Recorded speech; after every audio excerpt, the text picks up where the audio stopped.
How's it going, everyone? College Lefty, and in this video we have more reveals for this Run It Back pack, and I'm going to be talking about why I think the developers are kind of trolling us a little bit while they reveal these cards.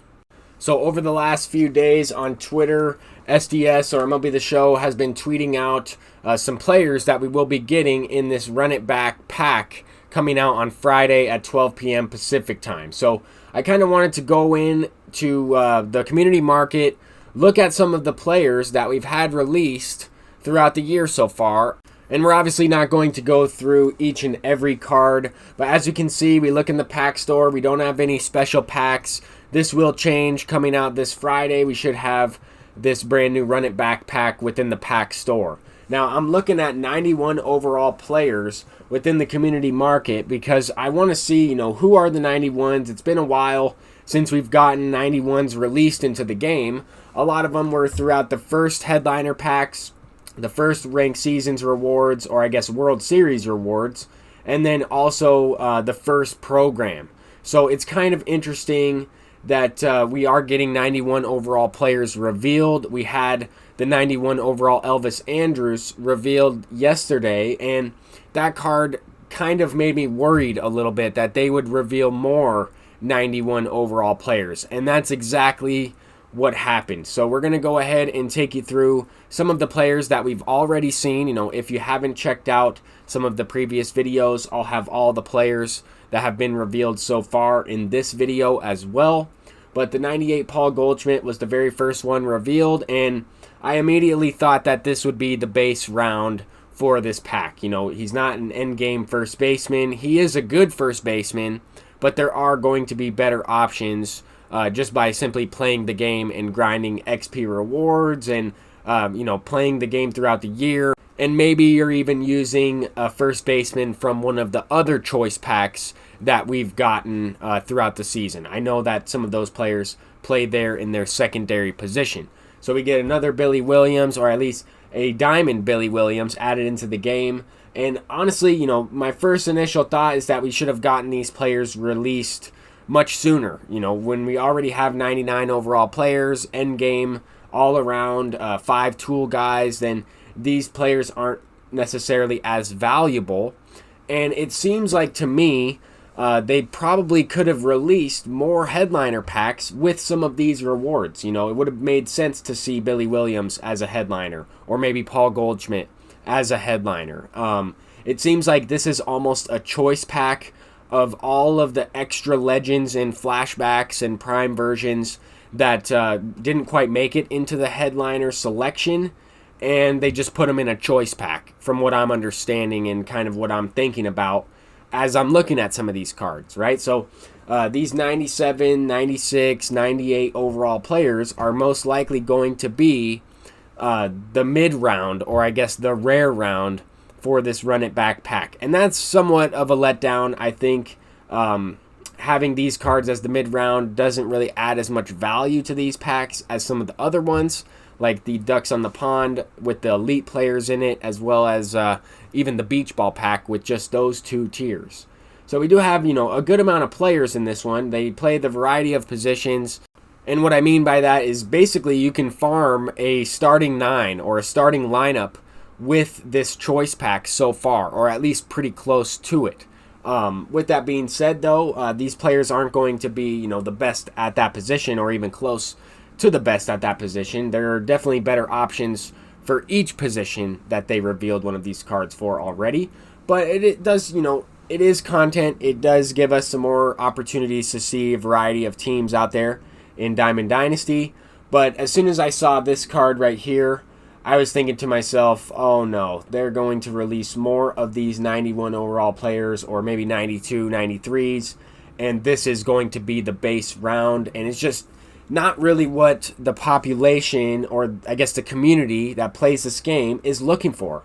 I mean, who wants to use this card when we have even better shortstops that have been out for months? I mean, 6 months into the game, why in the world would they release 91 overall players when that's the same overall that we got at the very beginning of the game? That just doesn't make any sense to me. These players could have very easily been included in headliners or included in other things throughout the year. We do see a 96 overall Cliff Lee. This card was revealed today. This is actually the first card in the video that was just revealed today, and he's all right. I mean, this card looks okay. The hits per 9 is very low. He'll probably get lit up, especially, on All-Star. I could really only see this card being effective on Legend, and the majority of the players who play this game aren't playing on Legend. I know I've only played like 1 or 2 games the entire year on Legend, and I consider myself, a casual player who tries to make World Series. Anyway, this card is all right. I like the Cliff Lee from last year, and I don't think he had this high of an overall last year. I could be mistaken on that. But, 96 overall Signature Series Cliff Lee, not bad. Doesn't have a bad pitch repertoire or anything. This Adam Wainwright is also pretty good. But once again, these cards would have been a lot more effective 2 months ago. I think when they were kind of releasing maybe some 95, 96 overall players in headliners, they could have released this card, or maybe include this card in as an option for the pennant race pack. I know we got Larry Doby, Forrest Whitley, some higher overall players in that. They could have swapped a few of those guys in and out for, some higher overall players or some lower overall players in that pennant race and put some higher overall in this pack. I don't know. I'm just kind of thinking about a few things. I really do think, though, that the developers are trolling us with some of these selections. I don't know how they could make this decision and think that this is what the community is looking for this late in the year. I just don't know. Hopefully, with the feedback from the community, they can understand that we don't want a 91 overall Tyler Clippard released in September. This card would have been great even before they released the 92 overall Fernando Rodney in the Ducks on the Pond pack. I just don't know how this card fits in the content right now within MLB The Show. But he does have a deceptive delivery. He will be all right to use. I just think he would have been great to release early on when there wasn't that many relief pitching options in the game. He would have been more expensive. Sure, you might be thinking to yourself, well, these cards are released for the Mike Trout collection, and that could be true as well. And a lot of these cards are prime cards, Signature Series, have fluctuated throughout the year. Those collections aren't really as expensive as the postseason or even some of the other packs, like the prospect packs, stuff like that we've already gotten in the game.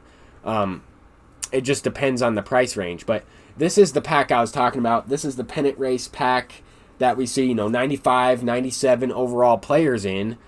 And I'm just surprised, why is Cliff Lee not added in with Adam Wainwright in this pack as a couple other pitcher options? Then we have 6 players, and the choice pack might be a little more boosted. I don't know. I'm also thinking that the developers are waiting to reveal that final tier or that elite tier within the Run It Back pack, and we will end up getting some 99 overall players, but I think they're just trolling us with the reveals so far. As we see in this pack store, it is, very bland.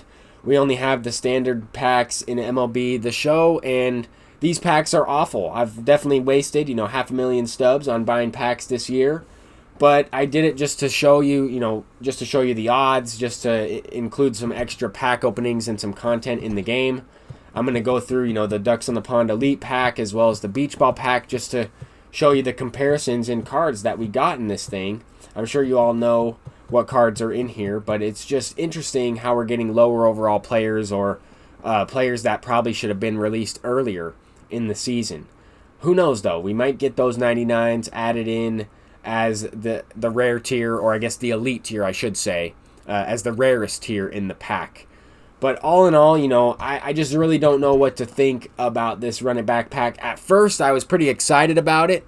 And now with these 91 overall players revealed, that pretty much confirms that the other players are at least the mid-round. And that just makes the pack pretty much irrelevant for me. I don't consider myself, but I don't see myself buying the pack. I don't see myself using any of those players so far, except for maybe the Wade Davis. And if they do release more 99 overall players as the elite round, I'm probably not going to buy the pack. I'll probably just buy the players off of the market because I don't think the pack will be worth it in that sense. But thank you all for watching this video. I'm College Lefty, and I hope to see you in the next one. Peace out.